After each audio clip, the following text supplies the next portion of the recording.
J'ai hérité l'eau de ma grand-mère qui pratiquait le culte des idoles. Quand j'avais environ 1 an, on m'a confié à quelqu'un qui m'a jeté dans le feu. Par peur que cela m'arrive à nouveau, ma famille m'a initiée aux substances que l'on utilise dans la sorcellerie pour que je puisse grandir en étant protégée. J'utilisais cette eau pour la divination, c'est-à-dire pour voir dans le passé, dans le présent et dans le futur. Chaque année, il fallait que je communie avec le dieu de l'eau pour pouvoir faire de la divination. Je prenais le sang d'une chèvre ou d'un poulet et je le répandais sur les amulettes. Ensuite, je mettais les amulettes autour de mes chevilles et puis mes amis chantaient et dansaient autour de moi. Tous les gris-gris dans vos poches et sur votre corps. Toutes les potions des sorciers. Tout cela ne vous protégera jamais du mal. Parce que la sorcellerie vient de Satan.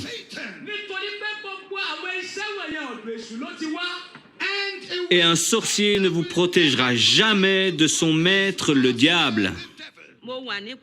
Je me trouvais dans une foire commerciale à Lagos en 1999 et j'utilisais les idoles pour gagner de l'argent. Il y avait là beaucoup de gens qui voulaient que j'utilise cette eau pour voir dans leur vie. Et tout à coup, pour des raisons que je ne peux pas expliquer, l'eau est devenue toute verte et des choses bizarres se sont passées pour les gens qui se trouvaient là. Après ça, je ne me suis plus intéressée à ces pratiques idolâtres et je n'y ai plus touché. Mais je ne savais pas quoi faire concrètement pour que Jésus vienne dans ma vie jusqu'à ce que je vienne à cette campagne d'évangélisation. Et j'ai découvert que c'est dangereux de servir le diable. Ce qui m'a fait venir à cette campagne d'évangélisation, c'est que Dieu accomplissait des miracles au travers du ministère de l'évangéliste Reinhard Bonnke. Quand j'ai entendu dire qu'il n'utilisait aucune sorcellerie, j'ai compris que mes pratiques occultes étaient dangereuses et que je devais venir me débarrasser de mon idole pendant la campagne de Abeokuta. Malheureusement, ma voiture est tombée en panne et je n'ai pas pu amener cette idole. Et quand j'ai entendu dire que Reinhard Bonnke était à Akure, je suis allée là-bas avec l'idole.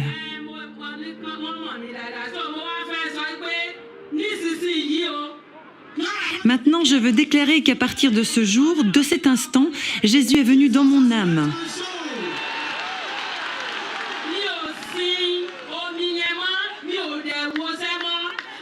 Je n'utilise plus de poudre marine et plus personne ne doit venir me voir pour consulter.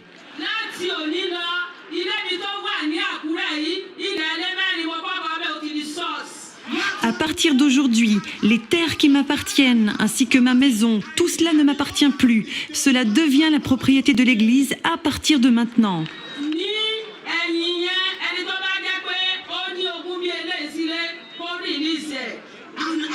Et je veux aussi proclamer que tous ceux qui possèdent de tels objets maléfiques peuvent maintenant les abandonner à Jésus. Parce que c'est Dieu qui s'est manifesté. Maintenant, qu'est-ce que c'est ça? On appelle ça la puissance marine. C'est une idole.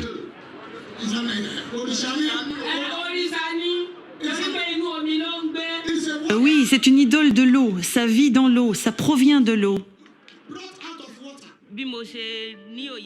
Quand j'ai vu l'œuvre que Dieu faisait, j'ai compris qu'il fallait que je donne ma vie à Christ. Alors je me suis mise à genoux par terre, j'ai confessé mes péchés et j'ai accepté Jésus dans ma vie. Ensuite, j'ai décidé d'abandonner toutes les amulettes qui étaient encore en ma possession, même si je n'avais emmené qu'une seule idole avec moi. Vous en avez fini avec ça à tout jamais?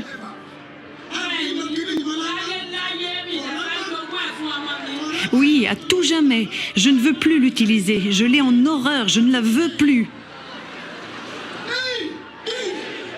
Jésus sauve ce qui se trouve au plus haut jusqu'à ce qui se trouve au plus bas. Jésus libère les captifs. Vous, les gens de Akure, vous êtes heureux.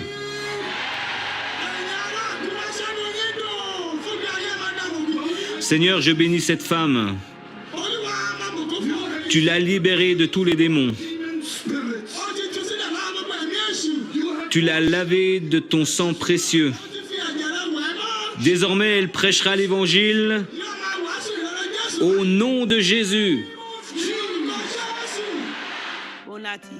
Ensuite, Bonnke a pris l'idole, il l'a mise dans un tonneau et le même jour, elle a été brûlée.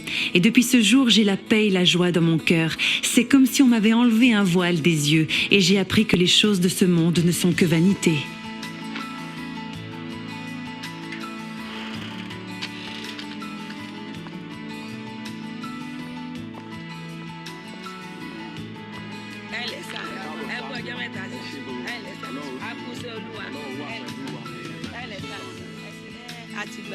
Après cette campagne, je suis allée à Christ pour toutes les nations et en tant que membre d'une église locale, je leur ai dit que je voulais aller dans une école biblique.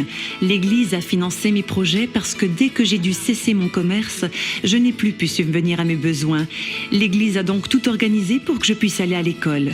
Quand j'ai obtenu mon diplôme, je suis retournée les voir et ils m'ont donné de l'argent pour mon ordination. À la fin de mes études, j'ai commencé mon ministère là-bas, dans ce village.